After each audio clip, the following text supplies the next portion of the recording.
Hi மக்களே. இன்னைக்கு கொஞ்சம் இன்ட்ரோ வீடியோ மாதிரியும், அப்புறம் தோட்டத்தில் என்னென்னலாம் இப்போது நான் போட்டிருக்கேன், வீட்டு செலவுக்கெல்லாம் என்னென்ன காய்கறி கீரைகள்லாம் நட்டிருக்கேங்கிறது ஒரு குட்டி அப்டேட்டாக கொடுக்குறேன்.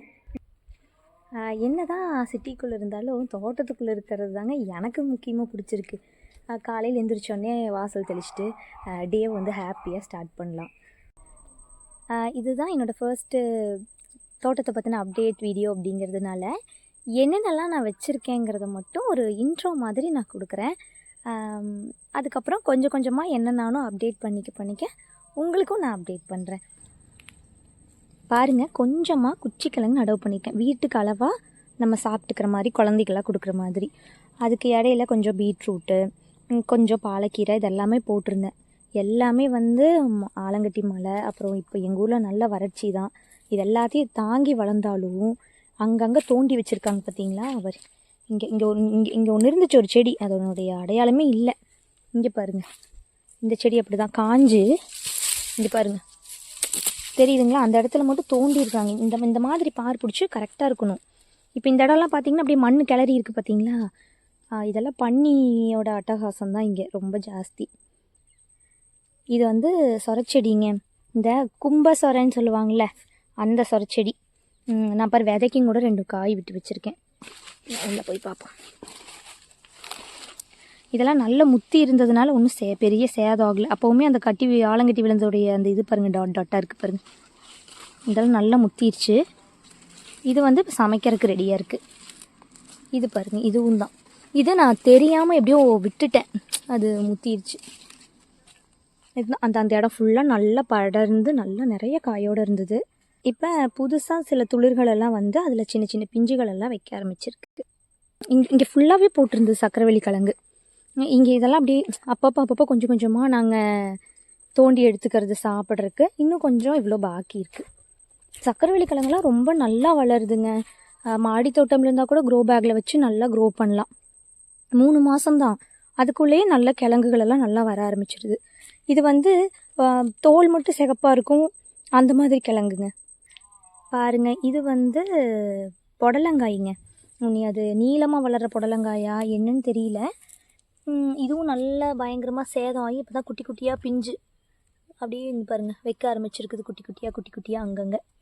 இது நல்லா பந்தல் மாதிரி இருந்தால் நல்லா காய்க்கும்னு சொன்னாங்க. எங்ககிட்ட பந்தல் இல்லைங்கிறது நான் அப்படியே விட்டுட்டேன். பார்ப்போம் இது எப்படி வருது. நிறையா குட்டி குட்டியாக நிறையா இருக்குங்க. கொஞ்சமாக கத்திரி செடி நட்டுருந்தாங்க, அதுலேயுமே காய் இருக்குது. காயும் கையோட பறிச்சுக்கலாம். நல்லா இருக்குது பாருங்க, எந்த சொத்தை எதுவுமே இல்லாமல் நல்லா இருக்குது. நல்லா முத்தமும் இல்லை, நல்லா இளம்பாக இருக்குது பாருங்க. இது வந்து கொஞ்சம் பிஞ்சாக இருக்குது. இது மட்டும் சொத்தைன்னு நினைக்கிறேன் பாருங்கள். இது மட்டும் கொஞ்சம் சொத்தையாக இருக்குது. அது மயில் அந்த மாதிரி ஏதாவது கொத்துனா கூட இந்த மாதிரி ஆகும். அப்புறம் கொஞ்சம் புதினா போட்டுக்கிட்டுருக்கு. நம்ம வீட்டுக்கு ஏதாவது சாப்பாடு பிரியாணி எல்லாம் செய்யும்போது ஃப்ரெஷ்ஷாக வந்து நம்ம தோட்டத்துலேயே பறிச்சுக்கிறது. இது வந்து சுக்குட்டி தக்காளிங்க, செரி டொமேட்டோன்னு சொல்லுவாங்கள்ல, குட்டி குட்டியாக இருக்கும் இல்லைங்க, அந்த தக்காளி செடி.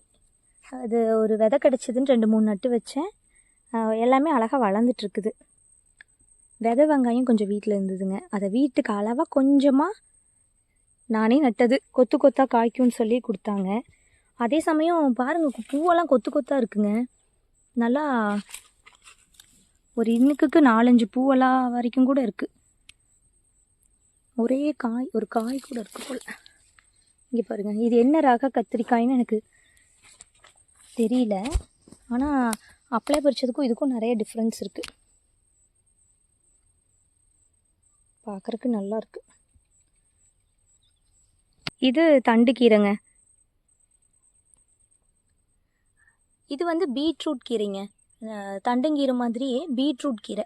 இது நல்லா சிகப்பாக இருக்கும், சமைச்சாலும் டேஸ்ட்டும் ரொம்ப நல்லாயிருக்கும். இந்த செடி ஒரு சிலருக்கு தெரியும், நிறைய பேர்த்துக்கு தெரிஞ்சுக்கிறதுக்கு வாய்ப்பில்லை. இது என்ன செடின்னு உங்களால் கெஸ் பண்ண முடியுதா? இது வந்துங்க முட்டைகோஸ். முட்டைகோஸ்லேயே வந்து லேட்யூஸ்பாங்க இல்லைங்களா, அந்த ரகம் எப்படி வரும்னு தெரியல எங்கள் ஊர் கிளைமேட்க்கு. பாருங்க மேலே பச்சை வலையெல்லாம் போட்டு வச்சுருக்கோம். நாங்கள் ஊட்டி போயிருக்கும்போது இதோட சாப்ளிங்ஸ் எல்லாம் வாங்கிட்டு வந்திருந்தோம். அதை ஒரு 2 பாத்தியில் நட்டு வச்சுருக்கோம். எந்த அளவு எப்படி வளரும் அப்படின்னு பார்த்துட்டு நான் உங்களுக்கு சொல்கிறேன். இது என்ன செடின்னு தெரியுதுங்களா? இது நம்ம கொத்தமல்லி நினப்போம், ஆனால் இது கொத்தமல்லி இல்லைங்க. எனக்கு இதோட சரியான பேர் என்னன்னு தெரியல. நாங்கள் போயிருந்த ஒரு நர்சரியில் வந்து இந்த மாதிரி அவங்களே சொந்தமாக ஃபார்ம் லேண்ட் வச்சுருக்காங்க.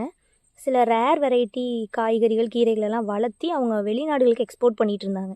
அப்போ அவங்க என்ன சொன்னாங்கன்னா, இதை வந்து சூப் போடலாம், சூப் போட்டால் ரொம்ப நல்லாயிருக்கும், இது அப்படியே ஒரு கொத்தாக நல்லா இவ்வளோ ஹைட்டாக வளரும், அப்படியே நாங்கள் கீழே கட் பண்ணி ஒயிட் கவர் வச்சு அப்படியே பேக் பண்ணி அனுப்பிச்சிடுவோம் அப்படின்னு சொன்னாங்க. சரி, எனக்கு தெரிஞ்சவங்க ஒருத்தவங்க ஒரு 2-3 குச்சி கொடுத்தாங்க. வெள்ளை மரவள்ளி கிழங்கு அப்படின்னு சொல்லி கொடுத்தாங்க. இந்த கிழங்கு எப்படி இருக்குமாமா, வேக வச்சோம்னா கொஞ்சம் இனிப்பு சுவை கலந்துருக்கும் அப்படின்னாங்க. அதில் ஒரு 2-3 முளம் கொடுத்தாங்க. அதை நான் குட்டி குட்டியாக கட் பண்ணி அங்கங்கே இந்த வெங்காய காட்டுக்குள்ளே நட்டு வச்சுருக்கேன். ஓரளவுக்கு நல்லாவே வளர்ந்துருச்சு, அப்படியே துளிர் விட்டுருச்சு. இதுக்கு முன்னாடி நம்ம பார்த்தது வந்து தோல் வந்து ஒரு மாதிரி செவையேன்னு இருக்கும் இல்லைங்களா, நம்ம கடையிலலாம் வாங்குவோம்ல அந்த மாதிரி. இது வந்து நல்லா வெள்ளையாக இருக்கும், தோலே வெள்ளையாக இருக்கும். இதாங்க எங்கள் பப்பாளி மரத்தோட நிலமை. அந்த ஆலங்கட்டி மலையில் அந்த பிஞ்சு மேலே பாருங்களேன், ஒன்றுமே நிற்கலை. கீழே மட்டும் முதல்ல நின்றுருந்தது மட்டும்தான் இருக்குது, காயாக இருக்குது. புதுசாக பூ பிஞ்செல்லாம் ஒன்றும் நிற்கலைங்க, எல்லாம் லைட்டாக பழுக்குது, அப்படியே ஃபுல்லாக கீழே விழுந்துருது. நீங்கள் பார்த்தீங்கன்னா காயெல்லாம் ரொம்ப பாலிஷெல்லாம் இருக்காது. அங்கங்கே பார்த்தீங்கன்னா அந்த கல் விழுந்து அடிபட்டு பாலெல்லாம் ஒழுகி இருக்கும். ஆனால் டேஸ்ட் நல்லா இருக்குது, அதனால நாங்களும் அதை ஒன்றும் பண்ணல. அப்படியே பழுக்க கீழேருந்து அப்படியே ஒன்றா எடுத்துக்கிறது. இது மாதிரி வாழைத்தாறு, அப்புறம் முருங்கை மரம், நார்மலாக தோட்டத்தில் இருக்கிற எல்லாமே, எலுமிச்சை மரம், மல்பெரி, அப்புறம் அத்திப்பழம், இந்த மாதிரி நிறையா இருக்குங்க. நான் எல்லாத்தையுமே உங்களுக்கு அப்டேட் பண்ணுறேன். உங்களுக்கு அப்டேட் பண்ணுறது மூலிமா நானும் புதுசாக ஏதாவது தேடி நம்ம இது நட்டு வைப்போம் அது நட்டு வைப்போன்னு எனக்கும் கொஞ்சம் ஹெல்ப்ஃபுல்லாக இருக்கும். தேங்க்ஸ் ஃபார் வாட்சிங்.